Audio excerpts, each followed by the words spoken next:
Assalamualaikum warahmatullahi wabarakatuh. Perkenalkan saya Vina Agustina, NPM 2114201074. Baiklah, di sini saya akan menjelaskan tentang teori dan model konseptual kesehatan atau keperawatan jiwa yang relevan dengan terapi kelompok.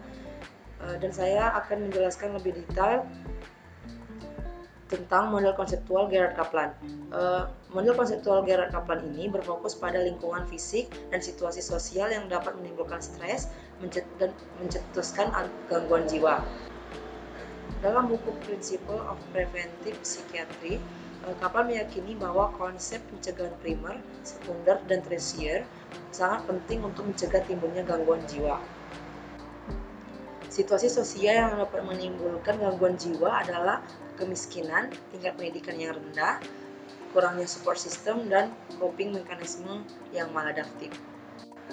Kemudian, Principle of Community di psikiatri menjelaskan bahwa upaya peningkatan kesehatan jiwa berorientasi pada populasi, pendekatan krisis, konsultasi, dan metode kolaborasi untuk memberikan hasil yang lebih baik bagi populasi sasaran. Baiklah, kemudian ada faktor-faktor yang mempengaruhi perubahan perilaku di dalam kehidupan sosial bermasyarakat. Yang pertama ada faktor fisik, di mana kondisi fisik adalah salah satu kondisi terjadinya kehilangan organ tubuh akibat bencana yang memerlukan pelayanan dalam rangka adaptasi terhadap kondisi fisiknya. Kemudian yang kedua ada faktor psikologi, di mana berbagai masalah psikologi yang dialami oleh masyarakat atau individu seperti ketakutan, trauma, kecemasan maupun kondisi yang lebih berat.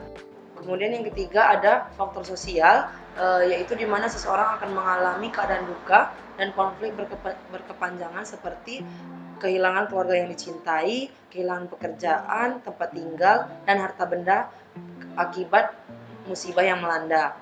Kemudian yang keempat ada faktor budaya, yaitu semakin berkembangnya budaya idealisme di dalam masyarakat, kita menjadi lebih mementingkan diri masing-masing, yang seharusnya budaya lebih mementingkan kebersamaan untuk menciptakan masyarakat yang nyaman.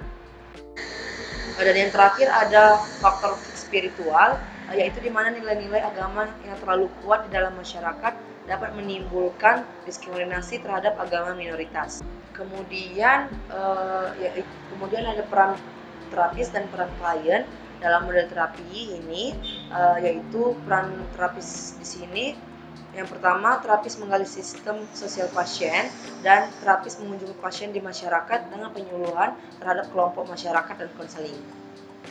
Kemudian peran klien dalam model terapi ini, yang pertama klien bekerja sama dengan terapis dengan menceritakan semua masalah yang dihadapi. Kemudian klien menggunakan sistem pendukung sosial, maksudnya adalah selain terapis dalam proses pemulihan, juga diharapkan berperannya anggota keluarga yang dapat membantu dalam masa pengobatan ini. Kemudian yang ketiga, klien mengubah perilaku sehingga menjadi sehat. Kemudian aplikasi daripada model sosial Kaplan dalam terapi kelompok ini dapat dilihat dari penelitian Kelly yang menunjukkan bahwa keterlibatan kelompok berkontribusi pada manfaat yang lebih besar terhadap peningkatan fungsi sosial yang pada akhirnya meningkatkan kepuasan hidup melalui pengobatan. Baik, dari materi yang telah saya sampaikan, dapat disimpulkan bahwa penerapan terapi kelompok yang diberikan perawat harus memiliki bekal yang cukup mengenai teori dan model keperawatan yang relevan untuk kasus pasien yang ditangani. Kemudian perawat dan pasien harus dituntut untuk mampu bekerja sama selama proses teori kelompok terapeutik ini.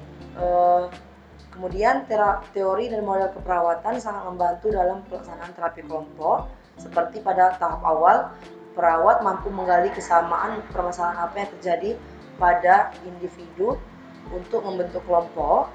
Perawat mampu menyampaikan tujuan daripada terapi ini, serta perawat dan klien harus mampu menciptakan suasana yang menyenangkan dalam pelaksanaan terapi. Baik, itu saja mungkin yang bisa saya sampaikan. Saya akhiri. Wabillahi taufik wal hidayah. Wassalamualaikum warahmatullahi wabarakatuh.